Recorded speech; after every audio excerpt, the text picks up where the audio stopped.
UP board class 12th English का जो नया सिलेबस का पहला चैप्टर है द लास्ट लेसन, उसकी शॉर्ट आंसर टाइप क्वेश्चन हम पहले ही करवा चुके हैं। आप लोग तैयार कर लिए होंगे उम्मीद करता हूं, लेकिन आज हम उसका लॉन्ग आंसर लेकर आए हैं। आप लोगों से एक रिक्वेस्ट है कि आप लोग को पाठ को सही से तरीके से पढ़ लीजिए, पूरा पाठ एक बार पढ़ लीजिए, जिससे जब हम क्वेश्चन समझाएं तो समझ में आए और अच्छे से समझ में आएगा। और आप लोग को क्वेश्चन मतलब बना कर लिखने की कोशिश करिए, याद करने वाला सिस्टम ख़त्म कर दीजिए। याद करने वाला अगर आप लोग याद करके लिखेंगे तो क्वेश्चन भूल भी सकते हैं, और जब समझ के लिखेंगे तो आपको मतलब सटीक तरीके से आंसर लिख पाएंगे। आप लोग बनाना सीखिए। और पाठ मतलब किताब में हिंदी इस बार लिखी गई है, जो किताब अब आ रही है उसमें हिंदी साथ में लिखी होती है। आप लोग पाठ को पढ़ लीजिए और क्वेश्चन समझाते समय आसानी रहेगी, आप लोग समझ जाएंगे। चलिए लॉन्ग आंसर का पहला क्वेश्चन देखते हैं। और आप जो लोग चैनल पे नए नए आए हैं सब्सक्राइब कर दें, लाइक शेयर कमेंट किया करें। और जो बच्चे 12th या 10th में उनको ये सब्सक्राइब करवाएं और उनको भेजें, उनको शेयर करें कि ये उन बच्चों की भी तैयारी सही से हो जाए। चलिए पहला क्वेश्चन देखते हैं। Why was French running toward school that day, उस दिन फ्रेंच स्कूल दौड़ता हुआ क्यों जा रहा था। What did he notice during the way, और रास्ते में उसने क्या गौर किया, रास्ते में उसने क्या नोटिस किया। तो आप लोगों को पता है वो स्कूल इसलिए जा रहा था क्योंकि उसे जो उसके टीचर एम थे उससे कृदंत पे क्वेश्चन करने को कहे थे। उससे पूछे थे कि मतलब तुमसे कल पार्टिसिपल पर क्वेश्चन किया जाएगा, इसलिए वह दौड़ता हुआ जा रहा था। उसे एम से डांट पड़ने का अधिक भय भी था। और रास्ते में उसने गौर किया कि जो प्रूसियन सोल्जर हैं सैन्य अभ्यास कर रहे हैं, दिन बहुत गर्म और चमकदार था, और जो चिड़िया है जंगल के किनारे चहचहा रही थी, यही सब गौर किया था। चलिए आंसर हम देख लेते हैं। देखिए मैंने ज़्यादा लंबा नहीं लिखवाया, बस कम शब्दों में सटीक आंसर देने की कोशिश की है। चलिए देखते हैं। French was running toward school that day, French उस दिन स्कूल दौड़ता हुआ जा रहा था। बिकॉज क्योंकि ही started school very late that morning, उस सुबह वह स्कूल के लिए थोड़ी देर से निकला था, थोड़ी क्या बहुत देर से निकला था। And was in fear of scolding, उसे स्पेशली उसे डांट फटकार पड़ने का खास तौर से मतलब विशेष रूप से डांट फटकार पड़ने का अत्यधिक भय था। फेयर से पहले आप लोग ग्रेट लगा लीजिएगा, ग्रेट फेयर, यहाँ पे ग्रेट फेयर होना चाहिए, मतलब अत्यधिक भय। उसे डांट पड़ने का अत्यधिक भय था क्योंकि क्योंकि M Hamel had said, M Hamel ने कहा था that he would question on participle, वे उससे पार्टिसिपल पे क्वेश्चन करेंगे। And he did not know the elementary knowledge about him, और जो फ्रेंच था उसे मतलब पार्टिसिपल के बारे में प्रारंभिक ज्ञान भी नहीं था, उसे थोड़ा सा भी पार्टिसिपल तैयार नहीं था। एलिमेंट्री मतलब होता है प्रारंभिक। अब चलिए दूसरे क्वेश्चन का आंसर देख लेते हैं। What did he notice during during the way, मतलब रास्ते में उसने क्या नोटिस किया। तो आंसर देखिए, ड्यूरिंग द वे रास्ते में, he noticed that the day उस दिन उसने रास्ते में गौर किया, day was very warm and bright, दिन बहुत ही गर्म और चमकीला है। Day was very warm and bright, दिन बहुत गर्म और चमकीला था। The birds chirping at the edge of woods, edge of woods मतलब होता है जंगल का किनारा, जंगल के किनारे चिड़िया जो थी वो चहचहा रही थी। And the Prussian soldier were drilling behind the सॉमिल in the open field, मतलब आरा मशीन के पीछे खुले मैदान में, तो प्रूसिया के सोल्जर थे, जो प्रूसियन सेना थी वो सैन्य अभ्यास कर रही थी। ड्रिलिंग मतलब सैन्य अभ्यास, सॉमिल मतलब आरा machine, on the open field मतलब इन द ओपन फील्ड खुले मैदान में, आरा मशीन के पीछे खुले मैदान में प्रूसियन सोल्जर सैन्य अभ्यास कर रहे थे। समझ में आया बच्चों। चलिए एक बार देख लेते हैं। French was running toward school that day because he started school very late that morning and was in fear of scolding specially because M Hamel had said that the would question on participle and he did not know the elementary knowledge about them. During the day he noticed that the day was very warm and bright, the birds chirping at the edge of woods and the Prussian soldiers were drilling behind the sawmill in the open field. चलिए अब दूसरा question देखते हैं। What was the scene inside the class when French reached the school? जब French school पहुंचा तो वहाँ क्या दृश्य था। जब फ्रेंच स्कूल पहुंचा तो वहाँ का दृश्य क्या था, स्कूल के अंदर का दृश्य क्या था। देखिए आंसर देखिए। और जब स्कूल पहुंचा था उसने देखा था वहाँ पे खामोशी थी, सब लोग शांत थे, सबके चेहरे की रौनक उड़ी हुई थी, और मतलब उसे थोड़ा आश्चर्य, अभी बता रहे हैं आगे किस बात का आश्चर्य हुआ था। When French reached the school, जब फ्रेंच स्कूल पहुंचा, then scene inside the class was very quite, वहाँ का जो वातावरण था बहुत शांत था। ही saw that his classmate had taken उसने देखा जो उसके सहपाठी थे, उसके क्लासमेट थे, वो पहले से ही अपनी सीट ले चुके थे, पहले से अपने स्थान पर बैठ चुके थे। तो he saw that his classmate had their place already, उसके जो साथी थे वो ऑलरेडी अपनी सीट पर, अपने स्थान पर बैठ चुके थे। This teacher M Hamel was walking up and down, जो उसके टीचर एम हेमल थे वो क्लास में अप एंड डाउन मतलब ऊपर नीचे नहीं बच्चों, इधर उधर चल रहे थे। तो कुछ टीचर जो होते हैं वो जब क्लास में पढ़ाते हैं या फिर कुछ लिखवाते हैं तो जो बेंच के बीच में जो स्थान खाली स्थान होता है उसमें चलते रहते हैं। बाकी कुछ का तो कहना ही नहीं है, आएंगे बैठेंगे आराम से पीछे, चाहे बच्चा मोबाइल चला रहा हो, चाहे चैटिंग कर रहा हो, चाहे यूट्यूब देख रहा हो, चाहे लव लेटर लिख रहा हो, कुछ भी कर रहा हो, लेकिन उससे कोई मतलब नहीं है। वो अपना आए, अपना कोर्स लिखवाए, चले गए, उससे कुछ मतलब नहीं है। हाँ, कुछ टीचर होते हैं जो ध्यान देते हैं कि कौन लिख रहा है, कौन नहीं लिख रहा है। ऐसा मतलब ऐसा सभी टीचरों को करना चाहिए। हमने तो देखा है कई टीचर आके बैठ जाते हैं आगे, थोड़ी देर बच्चों से बात करेंगे, फिर अपना कोटा वही जो 30-45 मिनट का होता है पूरा करेंगे। पीछे का बच्चा लिखा कि नहीं लिखा उनसे इससे नहीं मतलब है। तो ऐसा नहीं करना चाहिए, बच्चों को मन लगा के पढ़ाना चाहिए। तो उनके जो टीचर एम हेमल थे इधर उधर घूम रहे थे। विथ हिज टेरेबल मतलब भयानक, with his terrible iron ruler, जो उनका लोहे का छड़ी थी, iron ruler, under his arm, अपने बगल में मतलब आर्म अपने बाह के बगल में दबाए हुए थे। French had to open the door, French ने दरवाज़ा खोला, and go in before everybody, और सबके मतलब सभी के सामने से जाने की कोशिश की। ही वाज एंड फ्राइटेंड मतलब वह बहुत भयभीत था, बहुत डरा हुआ था।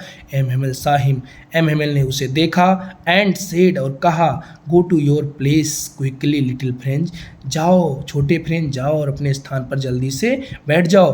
Beside it the whole school seem to strange and solemn, इसके अतिरिक्त जो स्कूल था, पूरा स्कूल ऐसे प्रतीत हो रहा था जैसे मतलब इसके अतिरिक्त जो पूरा स्कूल था वो एक विचित्र और शांत प्रतीत हो रहा था, बहुत ही विचित्र और शांत प्रतीत हो रहा था। But the thing that surprised him most, उसको जो सबसे अधिक आश्चर्यचकित करने वाली बात थी वो यह थी, was to see on the back bench that were always empty, उसने देखा जो पीछे की सीट हमेशा खाली पड़ी रहती थी, जो पीछे सीट है, पीछे जो बेंच है हमेशा खाली पड़ी रहती थी।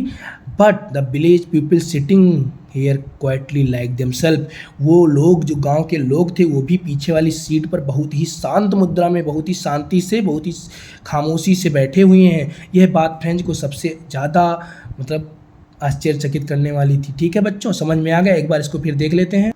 When French reached the school, then seen inside the class was very quiet. He saw that his classmate had taken their place already. This teacher M. Hamel was walking up and down with his terrible iron ruler under his arm. French had to open the door and go in before everybody. He was frightened. M. Hamel saw him and said, "Go to your place quickly, little French." Beside it, the whole school seemed to strange and solemn, but the thing that surprised him most was to see on the back bench that were always empty, but the village people sitting were quietly like themselves. चलिए बच्चों, हम तीसरा question देख लेते हैं। How did the announcement of the last lesson affected French, आखिरी पाठ मतलब आखिरी पाठ की घोषणा ने फ्रेंच पे किस प्रकार प्रभाव डाला, फ्रेंच पर कैसे प्रभाव डाला। तो आप लोग जानते हैं थंडर क्लैप, उसके मतलब जब उसने सुना कि अब आज जो फ्रेंच भाषा है आखिरी बार पढ़ाई जाएगी, आज के बाद जर्मन भाषा पढ़ने को मिलेगा, तो उसे बिजलियों की कड़कड़ाहट के समान शब्द प्रतीत हो रहे थे लास्ट लेसन के बारे में सुनने के बाद।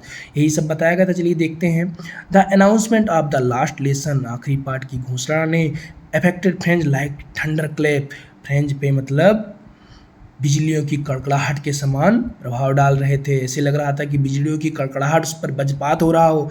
तो इसीलिए क्या है, the announcement of the last lesson affected French like a thunder clap, जो आखिरी पाठ की घोषणा थी वो फ्रेंच पर थंडर क्लैप के समान प्रतीत हो रही थी। फ्रेंच फेल्ट वेरी सॉरी, वो बहुत ही उदास, बहुत ही दुखी महसूस कर रहा था। बच्चों आप लोग ये सोच रहे होंगे कि यहाँ पे फेल्ट वेरी सैड क्यों नहीं लिखा गया। तो बच्चों सैड मतलब उदास है, दुखी तो होता ही है, लेकिन मैंने यहाँ पे सॉरी इसलिए किया मतलब लिख दिया क्योंकि जब कोई गलती करता है उसका पश्चाताप करता है तो सॉरी होता है, वहाँ पर सॉरी बोलता है। जैसे कोई गलती हो गई उसका पश्चाताप करने के लिए सॉरी का यूज़ करते हैं। इसलिए उसने जो गलती कर दी थी वो पाठ को मन लगा के नहीं पढ़ा था, इसलिए मैंने यहाँ पर सॉरी का प्रयोग कर दिया। ठीक है, perfectly felt very sorry, perfectly वह मतलब स्पष्ट रूप से समझ चुका था, वह स्पष्ट रूप से समझ चुका था कि उसने अपना समय गंवा दिया है। ही वॉज रिग्रेटिंग, वह बहुत उदास था। He had lost his time for seeking birds eggs, this books become old friends. उसने अपना जो समय कहाँ गंवाया था, वो चिड़िया का जो अंडा था उसे खोजने में, वो चिड़ियों के अंडों को खोजा करता था, उसमें अपना समय गंवा दिया। This book become old friends, वह किताबें उसकी पुरानी दोस्त लगने लगी थी। वो जो किताबें थी जिसे वो पढ़ना नहीं चाहता था, वो किताबें उसकी पुरानी दोस्त लगने लगी थी। Home he could not give up, वह उन्हें छोड़ना नहीं चाहता था। He forget all about his ruler, वह जो मतलब जो प्रताड़ित स्कूल में हुआ करता था, मारपीट पड़ती थी, सब भूल चुका था। And cranky behaviour of M के जो क्रैंकी मतलब बदमिजाज होता है, क्रैंक जैसे लोगों को बोला जाता है क्रैक है, कुछ भी बोलते रहते हैं, उसी प्रकार यहाँ क्रैक से ही लिया गया है क्रैंकी। जो क्रैंकी बिहेवियर था एम का क्लास में, उसको सब भूल गया है, सब कुछ उसकी जो बदमिजाजी थी भूल गया है। देखिए बच्चों, जब बच्चे बड़े हो जाते हैं, जब बड़े हो जाते हैं तो टीचर हो या फिर जब इंटरमीडिएट तक पहुंच जाएं, तो चाहे माता पिता हो या टीचर, उन्हें बच्चों से थोड़ा फ्रेंडली बिहेवियर रखना चाहिए, जिससे वो अपनी बात को कह सकें, अपनी प्रॉब्लम को शेयर कर सकें, ना कि उनसे छोटे बच्चों की तरह मार कूट कर उनसे काम लिया जाए। ठीक है, चलिए हम चौथा क्वेश्चन देखते हैं। रुकिए एक बार इसको बता दें। The announcement of the last lesson affected French like a thunder clap. French felt very sorry perfectly. He was regretting that he had lost his time for seeking birds eggs. These books become old friends whom he could not give up. He forget all about his ruler and cranky behavior of M. Hamel. चलिए अब चौथे question की तरफ चलते हैं बच्चों। चौथा question, in which way did M Hamel blame himself and other for the negligence of the study of French language. मतलब जो एम हेमेल है वो खुद को और दूसरों को किस प्रकार दोषी बताते हैं कि उसकी जो पढ़ाई नहीं हो पाई, उसकी पढ़ाई में जो अवरुद्धता उत्पन्न हुई, उसके लिए दोषारोपित अपने आप को और दूसरों को किस प्रकार ठहराते हैं। तो इसका आंसर आप लोग शॉर्ट आंसर में देख चुके होंगे कि जो एम हेमेल थे वो अपने बगीचों में पानी डालने के लिए भेज दिया करते थे, उसके माता पिता उसे किसी फार्म या मिल में काम करवाना चाहते थे, मतलब और जो फ्रेंच था वो भी नहीं पढ़ना चाहता था। यही सब बातें। चलिए हम आंसर देखते हैं। M Hamel blamed himself and other for the negligence of the study. M Hamel ने खुद को मतलब स्टडी ऑफ फ्रेंच लैंग्वेज, मतलब जो एम हेमेल थे वो खुद को दोषी ठहराते हैं जिससे वो फ्रेंच भाषा नहीं समझ पाया था। बिकॉज क्योंकि M Hamel himself send French toward in his flower institute of learning lesson. जो एम हेमेल थे वो पाठ पढ़ने के दौरान पाठ पढ़ते समय पढ़ना मतलब जो पाठ पढ़ा रहे होते थे उस समय उसको अपने बगीचे में, अपने बागवानी में पानी डालने के लिए, पौधों को पानी डालने के लिए भेज दिया करते थे। He also gave French a holiday whenever he wanted to catching fish. जब मछली पकड़ना होता था तब वो उसे छुट्टी दे दिया करते थे। कैसे टीचर थे भैया, कभी पानी डालने भेज देते थे, कभी उसको मछली पकड़ने के लिए छुट्टी दे देते थे। Catching fish. M Hamel also blamed his parents were not anxious to educated him. और एम हेमेल उसके माता पिता को भी दोषी ठहराते हैं, उसके पेरेंट्स को भी दोषी ठहराते हैं कि वो उसकी पढ़ाई में अवरुद्धता उत्पन्न करते थे। उसे उसके पढ़ाई के ना हो पाने के उतने जिम्मेदार उनके माता पिता भी हैं, क्योंकि वे नहीं चाहते थे कि फ्रेंच आगे पढ़े।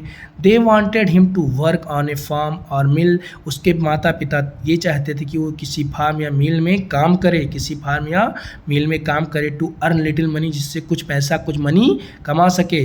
French himself did not wanted to go to school but enjoy the day. और जो फ्रेंच था वो भी स्कूल जाना पसंद नहीं करता था, उसे भी पढ़ाई में मन नहीं लगता था, बट इंजॉय द डे, लेकिन वह दिन का आनंद लेना चाहता था, वो हर एक दिन का आनंद लेना चाहता था। ठीक है बच्चों, कोई दिक्कत? चलिए एक बार देख लेते हैं।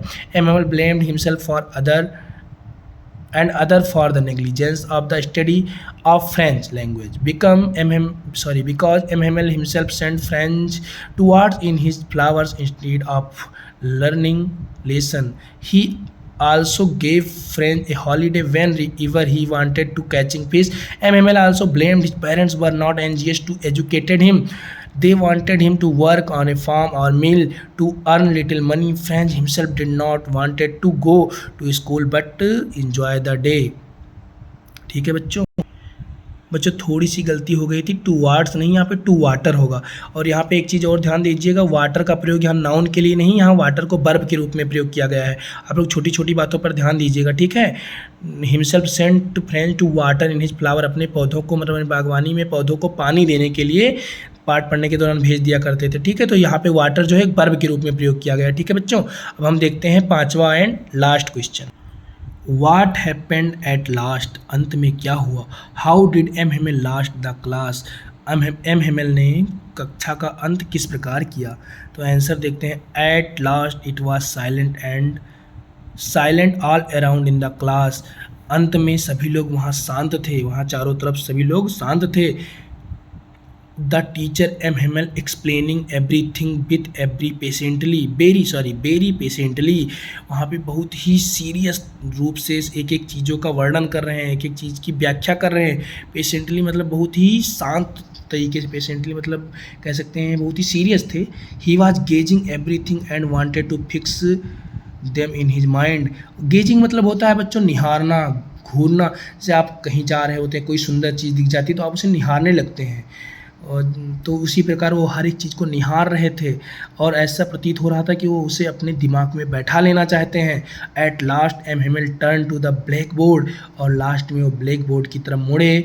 टुक ए पीस ऑफ चाक, और एक चाक का टुकड़ा उठाया। And he wrote, short answer में आप लोग देखे हैं ना क्या लिखा था?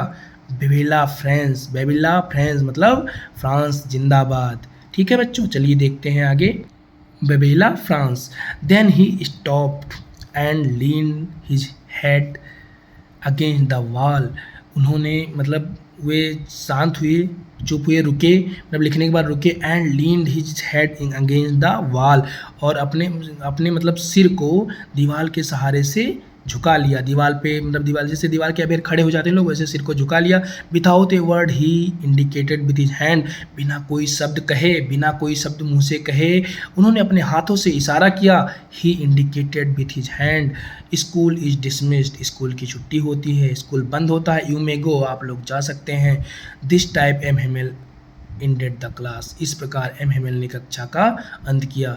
ठीक है बच्चों, धन्यवाद। अब हमारा जो लॉन्ग आंसर था ख़त्म हो चुका है, एक्सप्लेनेशन अब करने को आता नहीं है, और अब बचा है मतलब जो होते हैं ऑब्जेक्टिव टाइप क्वेश्चन, वो हम कल करवा देंगे।